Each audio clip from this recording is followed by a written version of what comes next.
if you've tried reasoning and you've tried logic, or you've met the need once and it continues, or it has kind of a heated feeling to it, that's a signal to you as the parent. Welcome to the Hand in Hand Parent Club podcast. I'm Emily Murray, a hand in hand instructor and a mom of two. I'm Kathy Gordon, a single adoptive mom of a now young adult son, a hand-in-hand instructor, and we're both moderators of Hand in Hand's awesome membership program, the Parent Club. Every week we'll be answering a parenting question. You'll hear about Hand in Hand Parenting's powerful, respectful parenting tools. We'll share how they help you work with your child's feelings, especially when their behavior gets hard or confusing. You can feel good about using these tools. They've brought warmth and connection to our own families and to many thousands of families around the world who are using the hand-in-hand approach.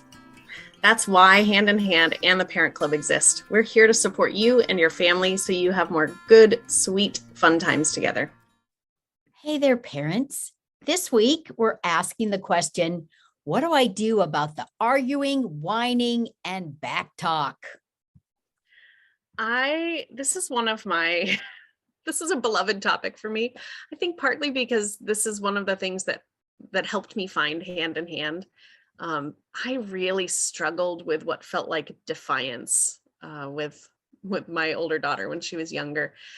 And it is just so hard to set a limit with verbal off-track behavior. But the key is that I needed to understand that it was off-track behavior in order to work with it. So we see from a hand-in-hand perspective that verbal off-track behavior and physical off-track behavior, like aggression type things, are really two sides of the same coin. These are both coming from the same place. So in the past several episodes, we've talked about looking underneath the behavior. What's causing it? Where is it coming from? What's driving that behavior?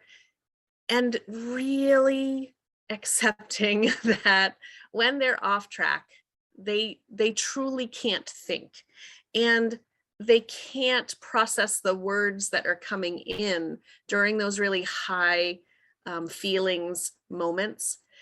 What gets really tricky is as children get older, their verbal off-track behavior gets more and more sophisticated, and it can actually sound like they're having a negotiation, or they're giving you logical points for why something should be happening or why it shouldn't be. The little lawyer. They become right? little lawyers.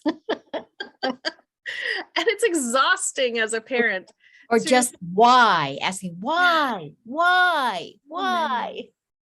Or that, like, just picking apart our reason for setting a limit to the point where we can question ourselves, like, why am I no, I do need to set this limit.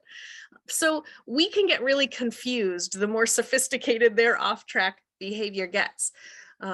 So if you've tried reasoning and you've tried logic, or you've met the need once and it continues, or it has kind of a heated feeling to it, that's a signal to you as the parent that, oh, I think we're getting out of thinking brain space here. I think there's more to this conversation, I say lightly, than actually trying to find a solution. This is coming from feelings. This is coming from fear, tension, overload, upset.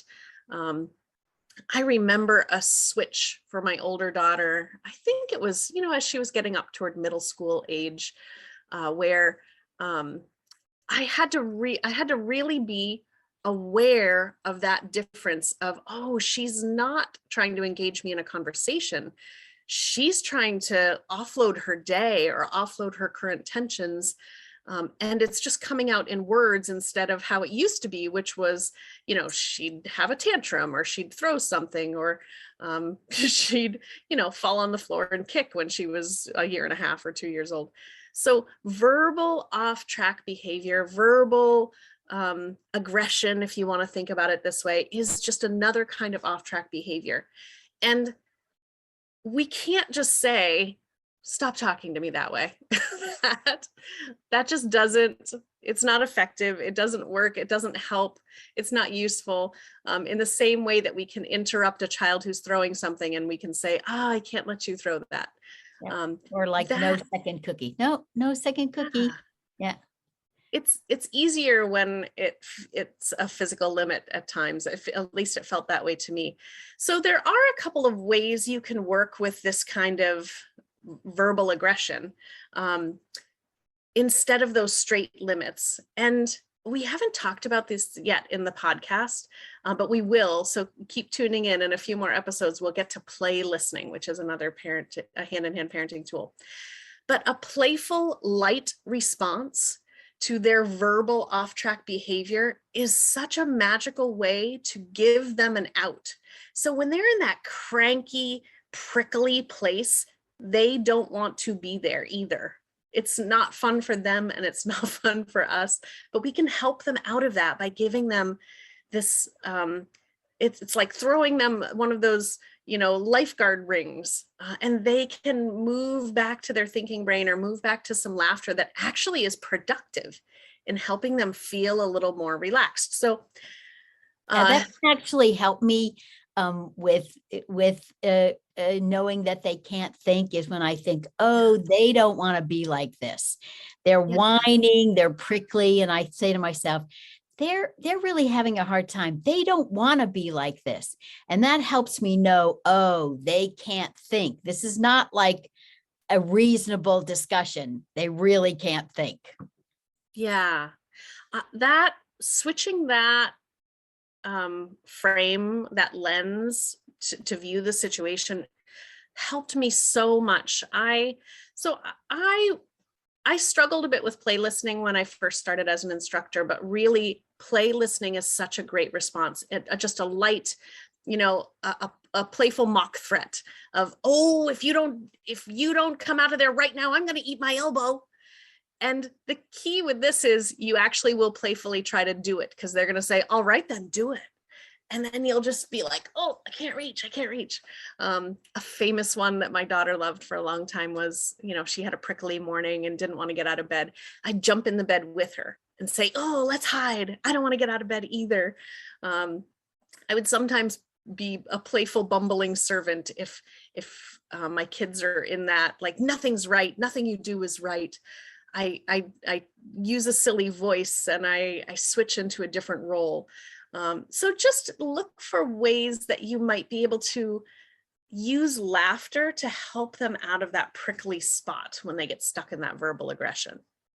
And you actually still are setting a limit. It doesn't seem like it. It might seem like, well, if they're whining, if they're giving me back talk, why am I being playful? Why am I being light? Why am I, responding with like, oh, if you don't change that tone of voice, you're getting 1,000 kisses. I'm gonna find all those prickly bugs and pull them out of your ears, but it actually is a way of limiting what they're saying. And by like reaching underneath that prickliness in order to help release the tension. So it is still bringing a limit, even though it seems like you're kind of leaning into what their prickliness. And you're connecting with this, like, it's almost like, I can't let you do that. And I'm going to show you I can't let you do that in a really affectionate way. Yeah, it's a way to show them we still see their good, that they are good under all that prickliness. We see their goodness and we help it come back out. Yep. Yep. And it is, Emily, you've mentioned sometimes that you've gotten silly or playful with this, with when your daughter's been prickly and she's not responded. It hasn't helped lift the tension. In fact, it kind of escalates the tension. So what have you done then? Yeah, I think in those moments, my invitation for humor feels like I'm belittling or demeaning the seriousness of what she's feeling. And she lets me know in either behavior or words. And I just apologize. and switch gears into stay listening, more traditional stay listening kinds of things. A simple, I'm so sorry, I was being silly, that was not what you needed. Tell me more, tell me what's really going on. And that invitation and acknowledgement that I was wrong, I missed the cue, I respect her and her feelings. That little bit of safety building often helps the feelings pour out. Yep. Yep. That, you know, again, it still is bringing a limit on that off trackness, but it's bringing it in a way of like, I'm just going to be here and I'm just going to listen and I'm going to see the tension that's underneath there. And that brings us to another way to handle this, the arguing, the whining, the back talk. As Emily started out talking about, everything we've been saying the last few weeks has been about what's underneath this behavior. And so something that you might experiment with is instead of, getting triggered and getting like it starting to butt heads, you might experiment with actually meeting the need, that this is a cry for connection. And you might, what we call overfill the need. And that might be like something like Emily mentioned, where you offer to do something for them. You wrap them up in your arms and swaddle them like you're your sweet baby, and you start talking about what it was like when they were first born and their cute nose, and when you first saw their cute nose and how you love that nose. And so it's or you might choose to do something like dress them, or even feed them, or and this might seem counterintuitive because it's off-track behavior. It's behavior we don't want. And aren't I like rewarding it? But again, we're reaching underneath that behavior, and we're not talking about being permissive, not at all. If they're whining about wanting another cookie, or if it's your, adolescent who's whining about more screen time, or, there's something that they're wanting you to do or give them, or, they're wanting to go over to their friend's house, and you're really setting a limit on that. So you're not giving in, you're not appeasing them, but you are overfilling their need for connection. You're like grounding them by just babying them for a short period of time, very specific. It's a very specific choice, a very specific strategy that you're doing. And you're still saying, no, sweetie, we're not going to the park, or no, we're not staying longer, or no more TV. You're still holding that limit, but you are reaching underneath their snarkiness to connect with their goodness and to connect with that naturally good part of them. One great example that an instructor wrote about was her daughter was,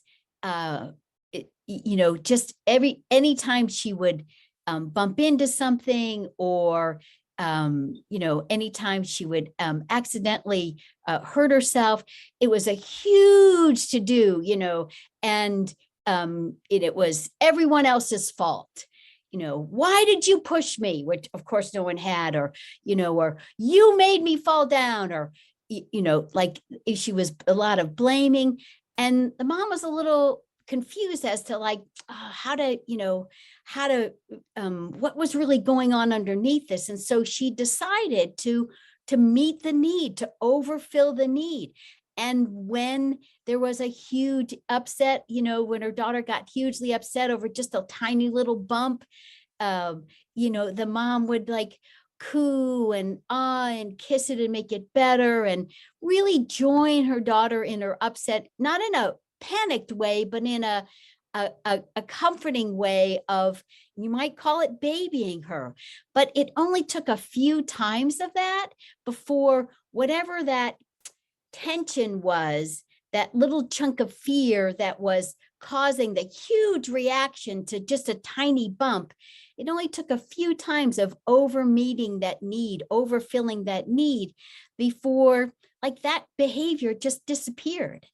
So I think it's the two threads that are similar between that story and the story that I told are we're taking the feelings seriously.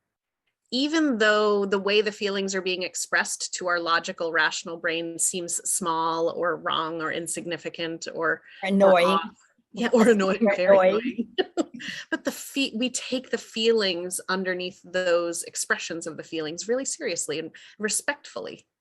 Yeah. And when we address the feelings, when we connect with the feelings, that's when you see a shift in the behavior and you get your generous, cooperative, thinking child back when you're reaching underneath the behavior for the feelings. So our one small thing for you this week is to not take the bait. Look for opportunities where you're noticing an off-track behavior, and maybe it's prickly and maybe it's kind of aggressively coming at you, but instead of meeting it in that plane, you're going to go deeper. So when you don't take the bait and when you see it for what it is, which is just an expression of feelings, oftentimes we have a little bit more access to our creative thinking about how to meet that with connection and how to figure out what's actually driving that behavior. So don't take the bait this week. See what happens. Yep. And next time, we're going to give you some more specific ideas on how you can kind of program your thinking so that that won't be your instinct to take the bait. We're going to give you some more ideas around that. Thank you so much for tuning into the Hand in Hand Parent Club podcast. Please like and subscribe to hear more, and to connect with us between these episodes, come on over to handinhandparenting.org to join the Parent Club, where you can get coaching, classes, and live support. Come join our vibrant community of parents in the Parent Club who are committed to getting the support they need to be the parents they want to become. We'd be honored to support you too. This podcast and the Parent Club are part of Hand in Hand Parenting, a nonprofit organization that supports parents all over the world. We are here for you when parenting gets hard.